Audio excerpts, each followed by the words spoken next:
साथियों नमस्कार।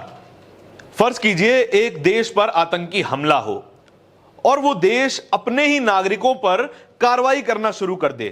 वो देश अपने ही नागरिकों को सवालों के घेरे में खड़ा करना शुरू कर दे, थानों के चक्कर कटवाना शुरू कर दे, तो फिर आप उसे क्या कहेंगे? ये एक उल्टी कार्रवाई या फिर उल्टी गंगा की तरह दिखाई देता है। क्या भारत में भी ऐसा नहीं हो रहा है? कुछ उदाहरण हमारे सामने खड़े हुए हैं। Number 1 Neha Singh Rathore, number 2 doctor medusa. Neha Singh Rathore की कहानी हमने एक वीडियो में आपको सुना दी है। बारी है डॉक्टर मेड्यूसा की। डॉक्टर मेड्यूसा लखनऊ में अंग्रेजी की प्रोफेसर हैं और सरकार से सतत सवाल करती हुई नजर आती हैं, एक सतत विपक्ष की तरह नजर आती हैं। हर मुद्दे पर सही सवाल क्या होने चाहिए, डॉक्टर मेड्यूसा के ट्विटर अकाउंट, फेसबुक अकाउंट से आप पढ़ सकते हैं। पहलगाम हमले के बाद, इतने लोगों की जान जाने के बाद डॉक्टर मेड्यूसा ने एक नागरिक का फर्ज निभाया, सरकार से सवाल पूछे और देश की मौजूदा स्थिति पर सवाल खड़े किए। मौजूदा स्थिति क्या है? एक तरफ आतंकी हैं जो कि धर्म पूछकर कत्लेआम मचा रहे हैं, निशंस हत्याएं कर रहे हैं। दूसरी तरफ समाज का एक हिस्सा है जो कि धर्म पूछकर लिंचिंग कर रहा है, धर्म पूछकर आर्थिक बहिष्कार कर रहा है, धर्म पूछकर प्रताड़ना कर रहा है। क्या ये दोनों ही एक जैसे नहीं दिखाई देते हैं? आतंकियों से तो ये साफ अपेक्षित ही है कि वे दरिंदगी करेंगे ही, उनको रोका नहीं जा सकता, ना ही उनका हृदय परिवर्तन किया जा सकता है।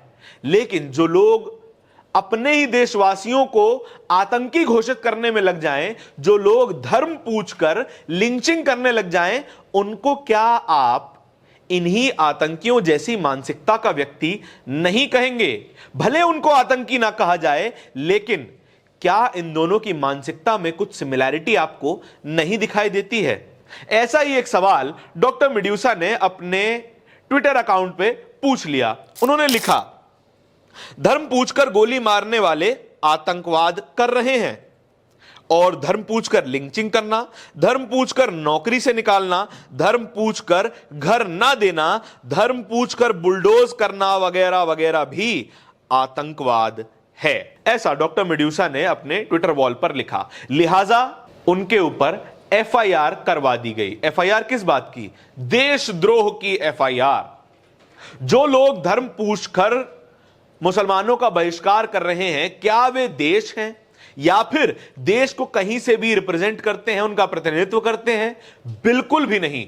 इस तरह के लोग किसी भी समाज का प्रतिनिधित्व नहीं कर सकते हैं, किसी भी सभ्य समाज का तो बिल्कुल नहीं कर सकते। ये केवल और केवल देश में नफरत फैलाने वाले लोग हैं जो कि एक राष्ट्र को खोखला कर देते हैं। डॉक्टर मेड्यूसा का ये ट्वीट सामने आया था कि उनके ऊपर एफआईआर हो गई और आया डॉक्टर मेड्यूसा के लिए तमाम जगहों से समर्थन राजनेताओं का, समर्थन सामाजिक कार्यकर्ताओं का और समर्थन पत्रकारों का।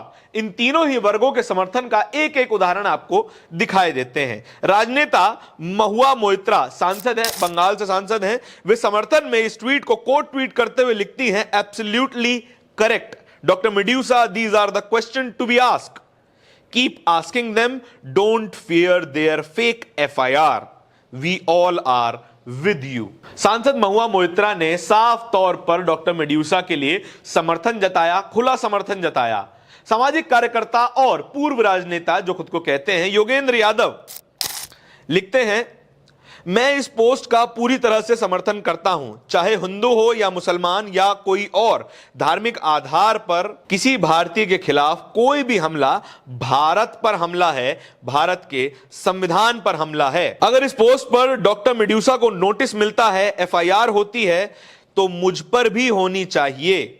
सच कहना अगर बगावत है तो समझो हम भी बागी हैं। सच कहना बगावत हमेशा से मानी गई है। सच कहना हमेशा से सत्ता पक्ष को पसंद नहीं आया है। तमाम राजनेता, तमाम या कहा जाए डिक्टेटर्स को सवाल पसंद नहीं आते हैं। योगेंद्र यादव भी कुछ ऐसा ही कह रहे हैं। पत्रकार श्याम मीरा सिंह इसी ट्वीट को कोट ट्वीट करते हुए लिखते हैं, मेड्यूसा के इस पोस्ट पर एफआईआर हुई। धार्मिक हिंसा, भेदभाव के खिलाफ लिखना अपराध नहीं है। अपने राजनीतिक विरोधियों को परेशान करने के लिए बीजेपी पुलिस का गलत इस्तेमाल करती आई है? ये सारे सवाल वाजिब सुनाई देते हैं जब भारतीय जनता पार्टी की सरकार, भारतीय जनता पार्टी के कार्यकर्ता उन सभी लोगों को निशाना बनाना शुरू कर देते हैं जो समाज में सत्ता का सतत विपक्ष बनने की कोशिश करते हैं या फिर एक सामान्य सही नागरिक होने का धर्म निभाते हैं। सामान्य नागरिक का यह धर्म है कि सरकार की खामियों, गलतियों और कुनीतियों पर सवाल खड़ा करे, और यह सवाल पूछने की आजादी और अधिकार हमारा संविधान देता है। संविधान के खिलाफ भारतीय जनता पार्टी के ये काम पुराने हैं, नए बिल्कुल भी नहीं हैं। लेकिन इस एफआईआर का नतीजा क्या हुआ? नतीजा यह हुआ कि भारतीय जनता पार्टी और उनके कार्यकर्ता सफल होते हुए दिखाई दे रहे हैं। सफल क्यों हुए? इस ट्वीट के बाद और तमाम बवाल के बाद डॉक्टर मेड्यूसा ने एक लंबी चौड़ी सफाई या स्पष्टीकरण पोस्ट किया। उस स्पष्टीकरण में वे साफ तौर पे कहती हुई नजर आ रही हैं कि जो मैंने कहा था उस बात को गलत तरीके से पेश किया गया और ये एफआईआर मुझ पर कर दी गई। इस तरह के स्वर तभी नजर आते हैं जब आपके पास खोने के लिए बहुत कुछ हो। डॉक्टर मेड्यूसा, जैसा कि मैंने पहले बताया, अंग्रेजी की प्रोफेसर हैं, सरकारी नौकरी है। इस सरकारी नौकरी को बचाने के लिए शायद डॉक्टर मेड्यूसा अब एक कम तल्ख रवैया अपना रही हैं। आपके इस खबर के बारे में क्या विचार हैं? कमेंट सेक्शन में बताइएगा जरूर, और इस तरह की खबरें और भी देखते रहने के लिए बोलता हिंदुस्तान को सब्सक्राइब जरूर कर लीजिएगा। बहुत बहुत धन्यवाद।